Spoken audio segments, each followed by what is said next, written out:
Billionaire discovers twin girls with suitcases alone in the park. What happens next is life-changing. Jack Donovan, a towering figure in the world of finance, strolled through Millennium Park on a crisp Chicago morning, the city bustling around him. Yet, amidst the cacophony, his heart sank when he saw them. Two young twin girls sitting on a worn wooden bench, clutching tattered suitcases as if they held their entire world. Their innocent eyes were pools of fear and abandonment, a sight that pierced through Jack's powerful armor. As he drew closer, memories of his own childhood flooded his mind, a mother battling demons in a never-ending fight against despair, yet always holding on to hope. Seeing the girls, Mia and Ella, huddled together, lost in a whirlwind of chaos, ignited a familiar fire within him. Jack knelt down, observing the trembling hands of the twins and how they clutched each other. "Where are your parents?" he asked, his voice soft, yet tremulous. The girls exchanged timid glances before shaking their heads. That single gesture was a thunderclap in Jack's heart. They shared a painful truth like him. They understood what it felt to be abandoned. "I'm just waiting for my mom," Ella whispered, her voice barely audible over the laughter of passing pedestrians. Jack felt his chest tighten. These innocent children had fled a broken foster care system, spiraling into a world of uncertainties that resonated deeply with Jack's past struggles. They didn't just face rejection. They faced a fractured community, divided by those who wanted to help and those who turned a blind eye. Before we continue, I need to let you know about something important that's happening. YouTube has been making changes to the system, and many people are losing notifications from channels they follow. If you're enjoying the content, hit that bell and mark all notifications so you don't miss the next videos. And if you can drop a like, it really helps me with reach. Seriously, it makes a difference. Oh, let me know in the comments where you're watching from. I'm always curious to know who's on the other side of the screen. Now let's continue. Jack rushed to the nearest coffee shop, desperation swirling inside him. He called social services, navigated a labyrinth of phone prompts, and visited offices where cold stares and bureaucratic indifference seemed to echo off the walls. Everywhere he turned, he was met with disdain from those who saw the girls as liabilities and not as lost souls in need of a home. How could he combat this perpetual cycle of injustice? In the coming weeks, Jack found himself in a battle for the twins' future, fueled by their determination. Each time he encountered walls, it was their innocent smiles that fortified his resolve. They had dreams, hopes, and their spirits remained untethered. What would the neighborhood think of their plight? He knew stories of resilience and triumph could inspire an uprising of community spirit buried under the weight of sorrow. Jack's frustration peaked at a community meeting, charged with passion and indecision. Voices split the room. Some rallied for Mia and Ella while others protested angrily, fueled by prejudice. Jack, torn by the emotions of the crowd, stood to speak. He felt the weight of his wealth pressing down as he stared into the eyes of the community who would stand beside him for these forgotten girls. The atmosphere crackled with the tension of uncertainty, and in that heavy silence, one thought emerged. Would love prevail against the relentless walls of bureaucracy? Jack stood at the front of the room, heart racing. The raw emotions swirling around him filled the air like a storm gathering fury. He glanced at Mia and Ella, their small forms huddled at the back, wide-eyed and hopeful, clinging to each other as hands. They were the reason he had stepped into this cauldron of conflict. Taking a deep breath, he spoke, his voice resonating sharply against the walls. "These girls aren't just statistics. They are people like us, flesh and blood. Imagine, just for a moment, being in their shoes waiting for someone to fight for you." There was a shift in the crowd. Murmurs bounced off the walls, some frowning, others nodding in agreement. Jack could see the doubt flickering in their faces, just as it had in his memories of childhood, a similar struggle, a fight for survival. A woman towards the front, her brow furrowed, stood up. "But adoption cases are complicated. They could be a burden." Jack felt his blood boil. "You think Mia and Ella are burdens? They carry dreams in those suitcases. They carry hope." He pointed at them, his heart pounding with every beat. "What burden is love? What burden is compassion? The woman faltered, her expression softening as she looked towards the twins. Jack seized the moment. When are we going to stop letting others dictate how we care for our community? I used to watch my mother struggle to keep hope alive. It was love that saved her from endless despair. Is this any different? As he spoke, a faint sound broke through the tension. Someone was crying softly. It was an older man, his face weathered but kind. He nodded, standing up slowly. I grew up in foster care too. No one went to bat for me. But I promise you, love can change everything, even the darkest of pasts. Jack felt the wave of compassion wash over the room.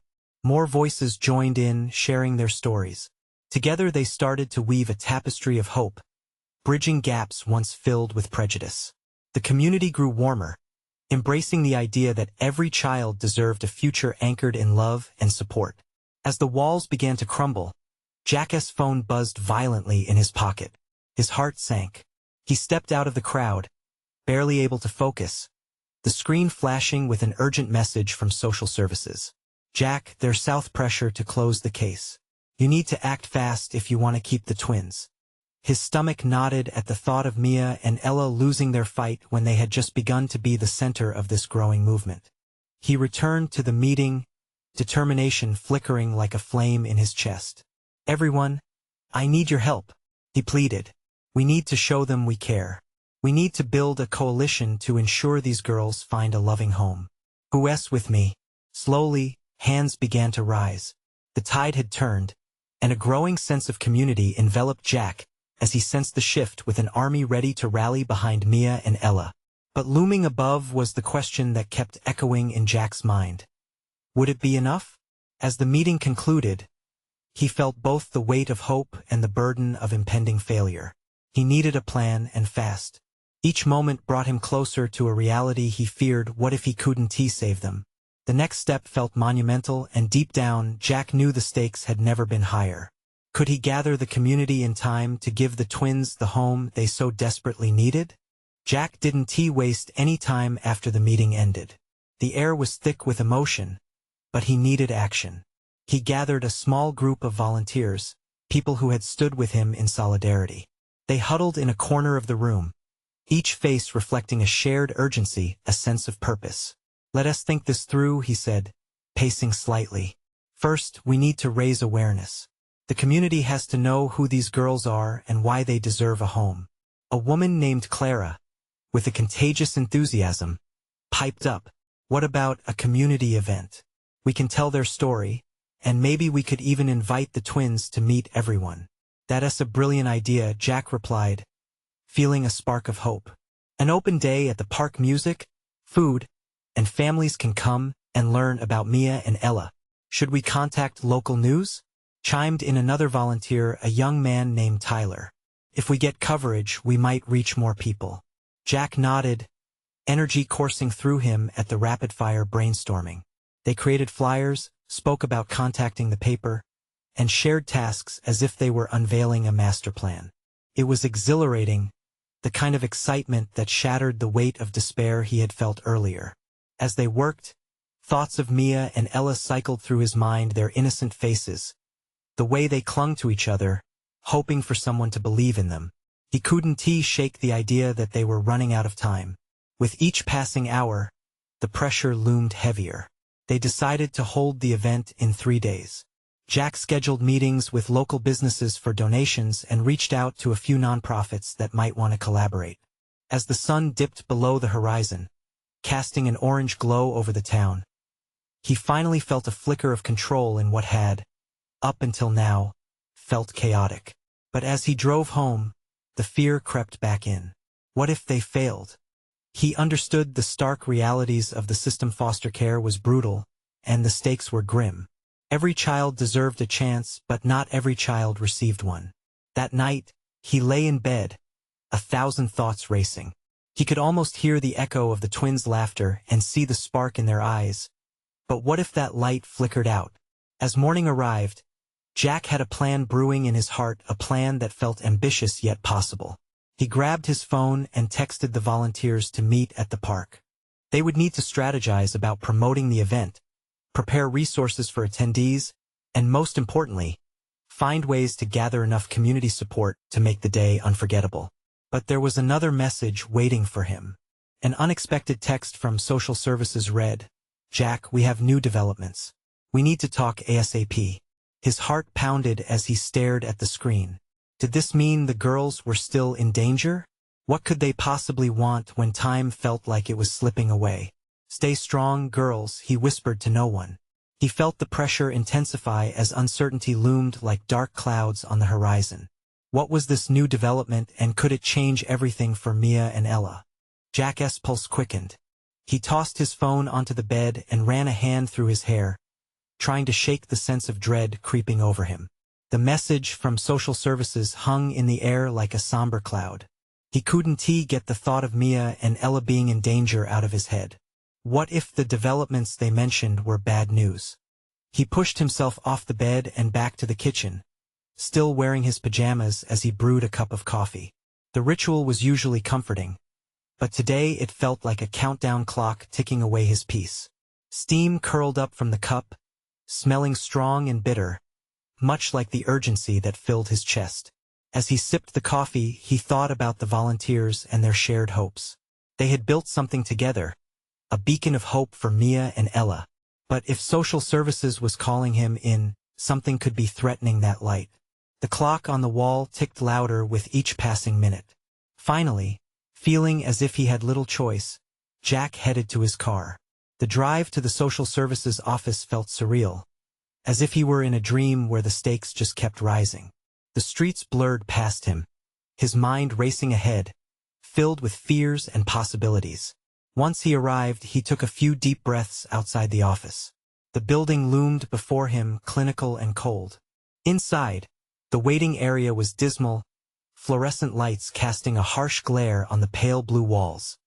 He took a seat, but his heart was already pounding against his ribs.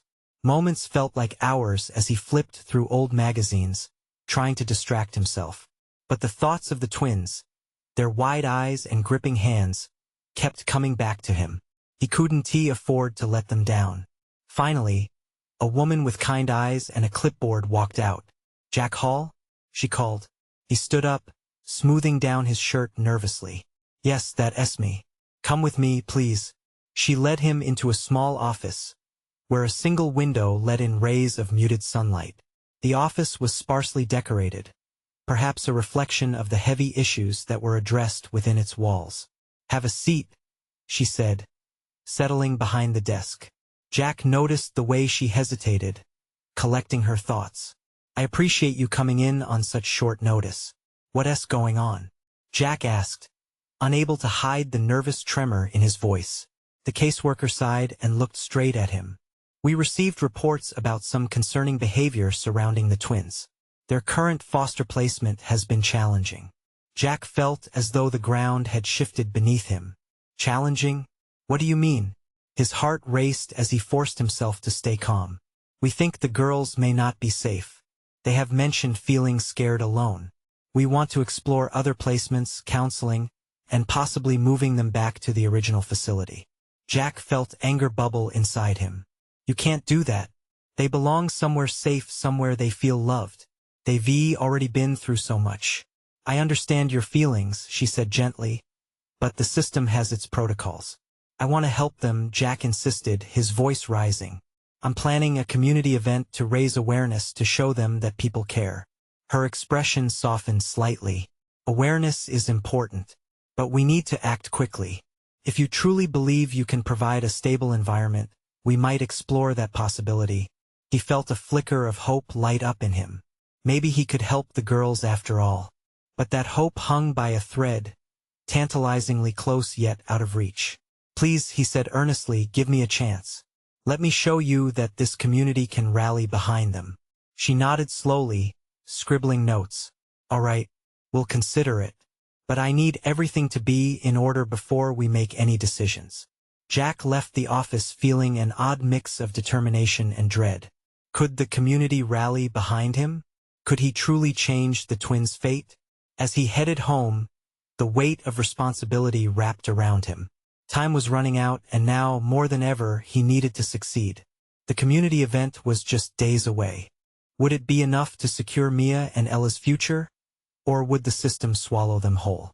The days that followed blurred together like watercolor running in the rain. Jack focused on the community event, pouring every ounce of energy he had into organizing it. He spent late nights in front of his laptop, sending out invitations, making calls, and creating flyers that shouted for attention. But beneath that frenetic activity, anxiety churned in his gut. What if no one cared? What if they didn't show? The thought settled heavy like a stone. As the day of the event drew near, Jack found himself standing in front of the park gazebo, looking at the empty space. The grass was freshly cut, and the sun was shining bright above, but he felt a cold sweat bead on his brow. Would anyone really come? "I'm here to help," said Emily, one of the volunteers he worked with. She walked toward him, carrying a stack of colorful posters. Her enthusiasm was infectious, cutting through his doubts. "This is going to be great, Jack. I can already see it." He offered a weak smile. "I just want it to be right. For Mia and Ella. They'll all feel the love," she added, glancing around. "And so will everyone else. You're doing a good thing." As they set up tables and chairs, other volunteers rolled in, filling the space with laughter and camaraderie. Jack watched, his heart swelling with gratitude. This was what community looked like, and it was beautiful. When the event started, people trickled in. Families arrived with children in tow. Friends came sparkling with laughter, and even a few local businesses showed up with donations. Jack felt his hope begin to rekindle. Yet, as he spoke to the crowd, he couldn't shake the knot in his stomach. He shared Mia's and Ella's stories, their struggles, hopes, and dreams. The crowd listened, some nodding, others murmuring agreement. Jack could see it in their eyes, the compassion, the urgency to make a difference. Just when he thought it couldn't get any better, he spotted a familiar face at the back of the gathering. It was a local reporter holding a camera. Jack's heart raced. Exposure could mean everything. "Can we get some shots of this?" she asked, pushing through the crowd toward him. "Absolutely. The girls need all the exposure we can get," he said, excitement bubbling up. After a few shots of the event, she turned to him to ask a few questions.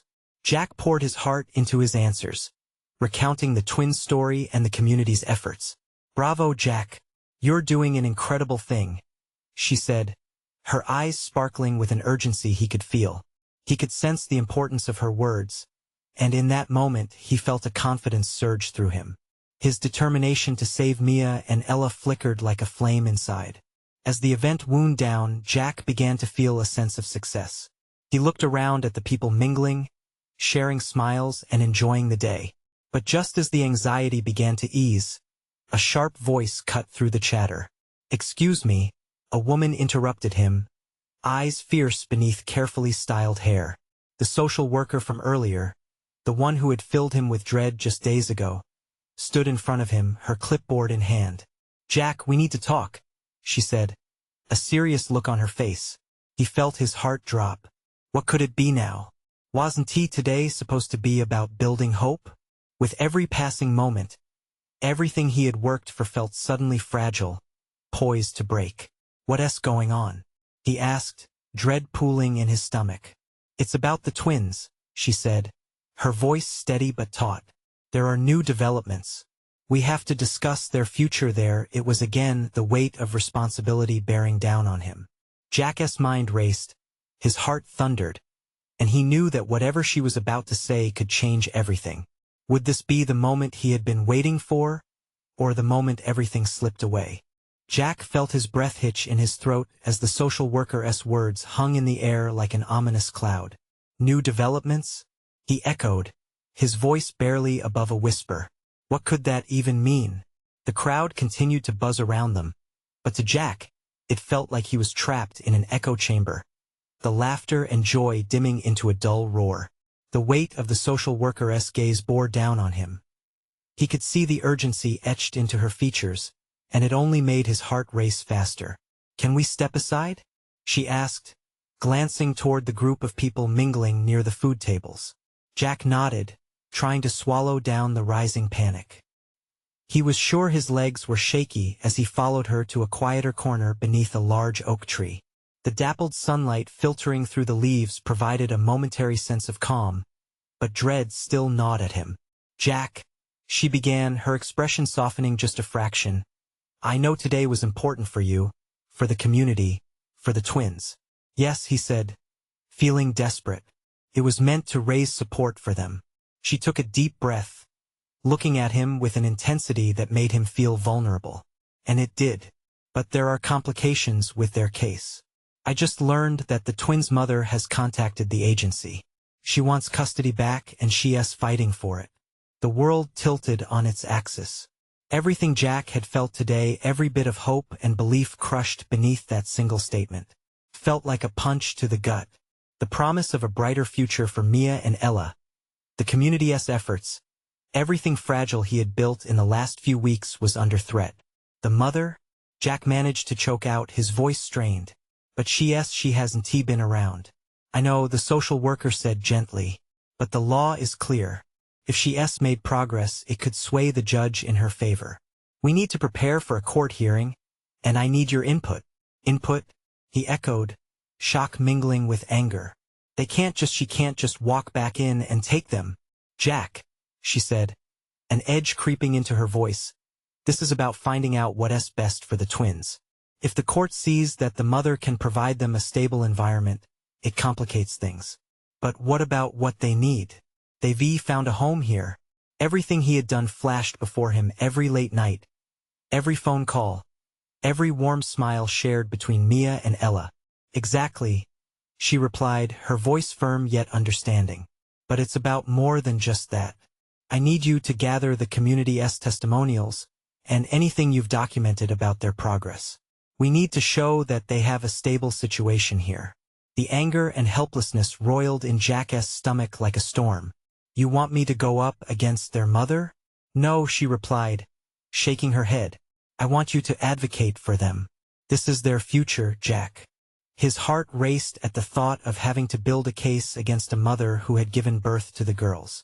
He felt torn, and, at that moment, doubted everything he believed about family and love. "What if I fail?" "You won't know until you try." Her words hung heavy in the humid air. Jack's hope flickered again, only this time it was fraught with fear. He realized that the fight was just beginning. Panic settled, gnawing at him, yet he felt a kernel of resolve. "Okay, I'll do whatever it takes." "Good. I'll send you everything you need for preparation." As she turned to go, Jack's thoughts spun wildly. He looked back toward the crowd, laughter still resonating, and he couldn't shake the sinking feeling that he was losing something precious. The event had marked a new beginning, and now it was unraveling. How could he keep the twins safe? He had to rally not just their community but his own heart. Turning back toward the people celebrating, Jack's resolve hardened. There was no turning back. He had to fight for Mia and Ella, even if it meant facing the very person he feared. What kind of fight would it take to protect them? Would the love of a community be enough to secure their future? Jack stood beneath the oak tree, the chatter of the crowd fading into the background as a newfound urgency coursed through him. He couldn't shake the weight in his chest, a mix of fear and determination. His mind raced, planning the next steps, knowing he had to act swiftly. With a deep breath, Jack stepped back toward the lively gathering, his eyes scanning for familiar faces. He needed to talk to everyone who had come to support the twins. Their voices would matter in this fight. Every story shared, every testimony documented would create a tapestry of evidence to prove that the only home Mia and Ella knew was here, with him. He approached his neighbors, starting with Clara, who had been volunteering with him since day one. "Clara," he called, pulling her aside from a group that was laughing over picnic burgers. "We need to talk about the twins." Her laughter faded, replaced with concern as Jack explained the situation, his voice low. "The mother wants custody back, and the social worker needs our help to show that Mia and Ella belong here." Clara's brow furrowed, her eyes searching Jack's face for answers. "What can we do? How do we help?" Jack took a moment, collecting his thoughts. "We need to collect testimonies. The more people who can speak to how well they're doing, how loved they are here, Maybe it'll make a difference. I can't let her take them back. Absolutely, Clara nodded, her tone fierce with resolve. I can get the other volunteers involved. We'll set up a meeting. Jack felt a flicker of hope ignite, but it was quickly followed by doubt. What if it wasn't enough? We need to be strong, he murmured, though his heart raced with uncertainty. What if the mother really has changed? Clara reached out, putting a reassuring hand on his arm, grounding him. Then we present the best case possible, showing them what Mia and Ella have here. They're thriving, Jack. You know that. He remembered the countless mornings he spent with the twins, their laughter ringing in his ears like music. He remembered their faces lighting up during story time, the warmth they brought into his life. You're right. We can't let fear dictate their future. We need to be loud about how happy they are. They spent the next hour gathering friends, neighbors, and anyone who had come by to support the fundraiser. Jack felt the energy shift. A shared sense of purpose filled the air. One by one, people stepped forward, determined to help. As the sun began to dip lower in the sky, casting long shadows across the park, Jack took a moment to soak it all in. There, surrounded by a diverse group of caring individuals, he felt a swell of gratitude. This community was his strength. They all wanted what was best for Mia and Ella. But just as hope surged within him, doubt whispered again at the edges of his mind. Would it really be enough? Would a collection of heartfelt stories hold weight against the bond of blood? With a heavy heart, he glanced back at the twins, who had been playing nearby, their giggles floating through the air like sweet melodies.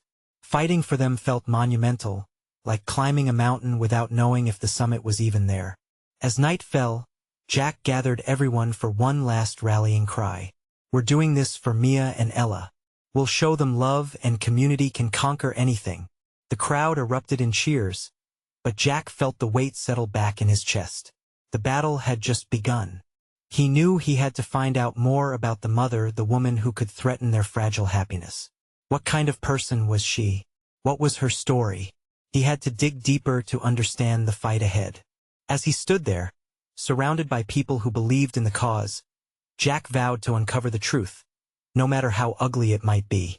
With everything at stake, how far would he have to go to protect the twins? And would the truth help him or push him deeper into the chaos? The next day dawned gray, clouds hanging low as if the sky mirrored Jack's anxiety. The uncertainty buzzed in him like a swarm of bees. With a renewed determination, he set out on a mission. To dig into the past of the twins' mother, to uncover who she really was. He started by visiting the local library. It was a quiet place with familiar smells, old paper, and dust mixed with the faint aroma of coffee from the cafe across the street. Jack had spent many afternoons there as a kid, but now it felt like he was searching for clues. He needed to know if there was more to the mother's story than the social worker had shared. Jack approached the librarian, a kind-faced woman named Mrs. Jenkins. I'm looking for information on a specific family, he began, unsure of how to explain. With a small sigh, he decided to be more direct. I need to know about Mia and Ella's mom. Mrs. Jenkins gave him a soft smile, already sorting through her mental resources. Let me see what I can find. Jack watched as she moved through the shelves, her fingers trailing over spines of well-loved books. When she returned, a stack of articles and records in hand, his heart thudded with both hope and fear. There's not much, but I found some mentions from a few years ago, she said, placing the papers in front of him. Here, it seems she had some trouble with the law a while back. Substance issues, some disturbances. Jack scanned the pages quickly, his heart sinking with each line. The articles painted a picture of a woman caught in cycles of addiction and chaos. But, Mrs. Jenkins continued, it seems she's been trying to turn her life around. There are even a few community center programs she was involved with recently. Recently? The word hung in the air like a fog. Could it be true? Had the mother really changed? Or did she still lurk in the shadows of her past? Armed with the knowledge, Jack turned to the people close to him, starting with Clara. She might be better now. We need to be careful, he warned, his voice low, revealing his unease. If she's working on getting her life back together, Clara's brow furrowed. That means we can't treat this as just a battle. We need to understand her intentions too. It's not black and white, Jack. Jack nodded, a knot tightening in his stomach. I'm terrified, he admitted. What if she is a different person now? Can we still fight? As they pored over the documents together, Jack felt the weight of responsibility settle heavily on his shoulders. If he didn't just advocate for the girls, he might have to face the very real possibility of their mother wanting to be involved in their lives again. He had to gather more voices, more stories from everyone who loved Mia and Ella for just who they were, not what they had been through. That evening, Jack invited everyone back to his home for another meeting. As the group gathered, sharing snacks and their own stories about the twins, they forged connections through laughter and shared memories. Then, just as Jack was about to speak up about his new concerns, the door swung open. A figure stood there, drenched from the rain, hair stringy and wild. It was Mia and Ella's mother. Jack's heart stopped. The room fell silent. Breaths were held. What did she want? Did she know about the meeting? Would she try to take the girls back? The impending confrontation loomed over them like a thundercloud, ready to unleash a storm. How would Jack confront her amidst shocked faces? And more importantly, what would she say that could alter everything he thought he knew? Jack's mind raced as he took in the sight of Mia and Ella's mother standing in the doorway.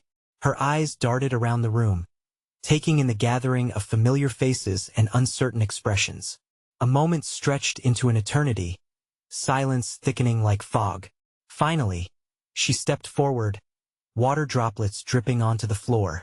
I'm here to see my girls, she said, her voice wavering yet insistent. There was heaviness in the air, a tangle of emotions swirling among the group. Jack felt his pulse quicken as he stood, unsure whether to step forward or retreat. Mia and Ella are there safe here, he managed to say, trying to sound composed. He sought the right words, but everything felt jumbled in his head. It's not just about seeing them. You haven't been around. The mother's eyes widened, a flash of defiance sparking within them. I know I've made mistakes, she admitted, her voice shaking, but I've been working hard. I'm not the person I used to be. I'm here to fix things. Jack glanced around the room. Clara's gaze was steady, filled with questions and uncertainty. The others shuffled, waiting for direction, for someone to break the standoff. The twins had been through so much already.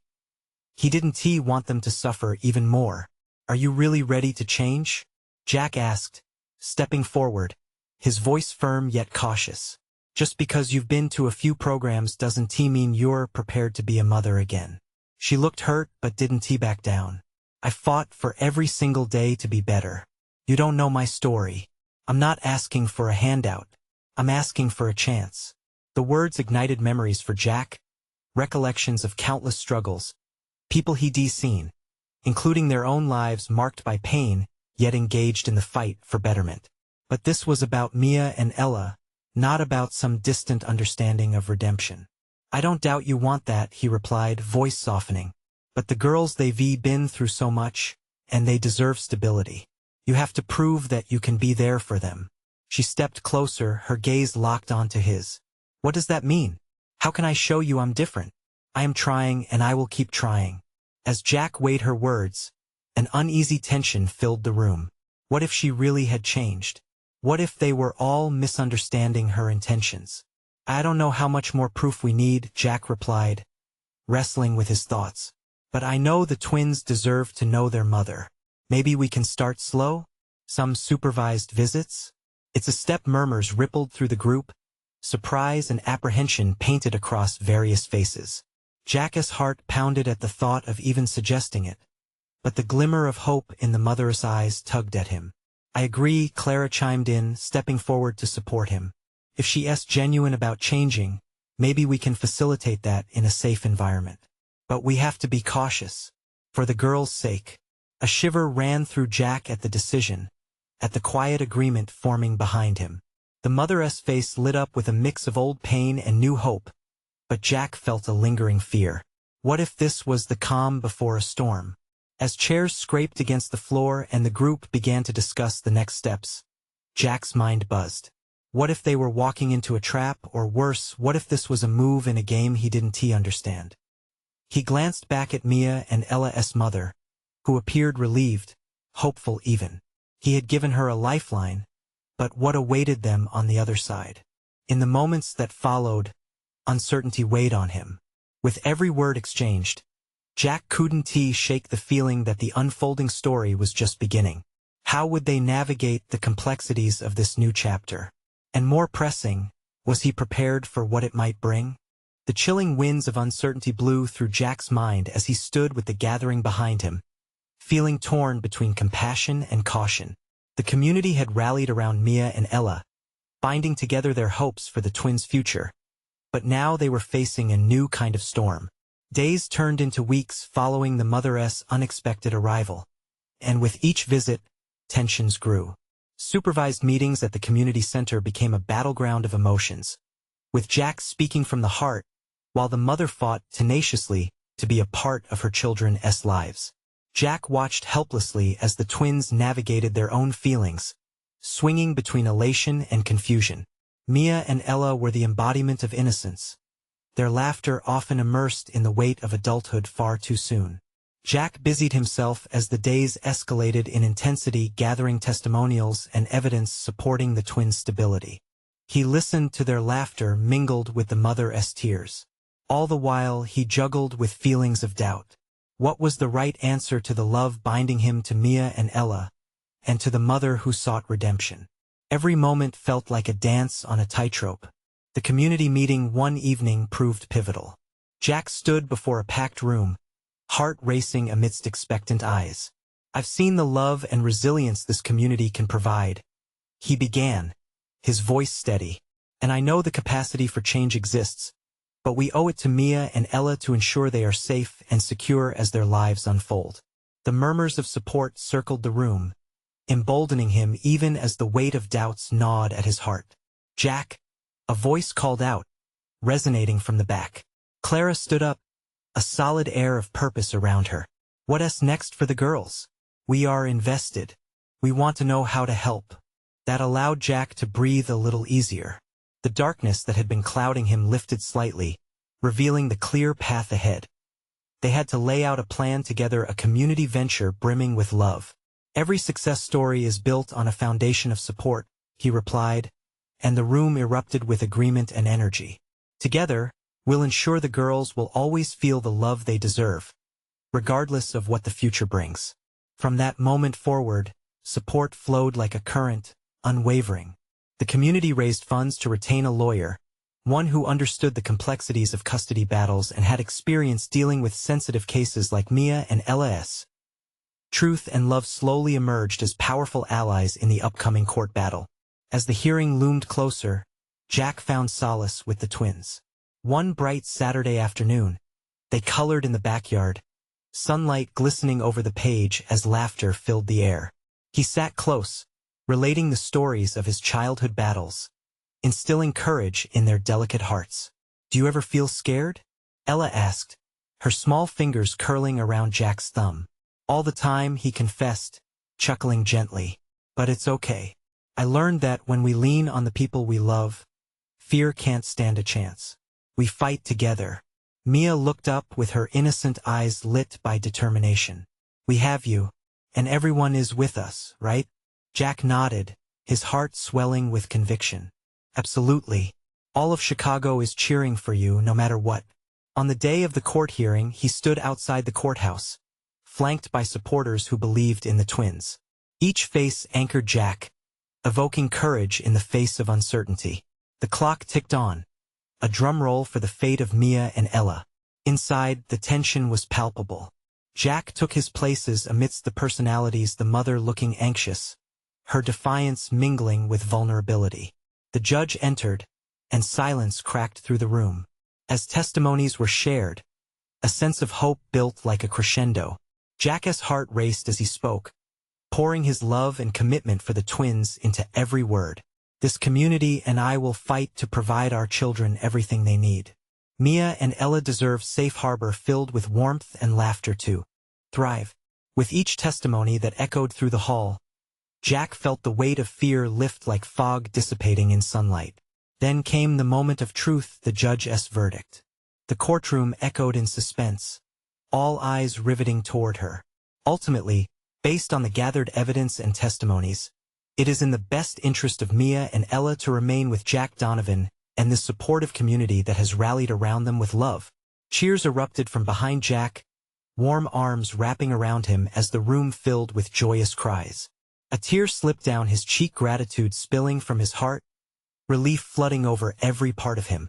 At that moment, Jack saw Mia and Ella stand before him, their faces radiant with joy, smiles lighting up their eyes as they ran towards him, laughter echoing through the halls of justice. In that moment of triumph, Jack grasped each of their small hands in his. "We are a family," he exclaimed, his heart full. "You have so many people behind you. You are loved, and you are never alone again." As the day drew to a close, Jack knew their journey was just beginning. But it was a path intertwined with their community, a tapestry of hope and love, shining bright like never before. Don't wait not even one more second to share this inspiring journey with at least 5 friends who need to see this transformation.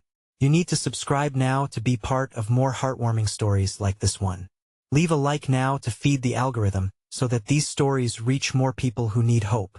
Comment your reactions and feelings about the ending below. Your engagement helps us grow and connect. This is the moment to show your support. Let's keep the movement alive.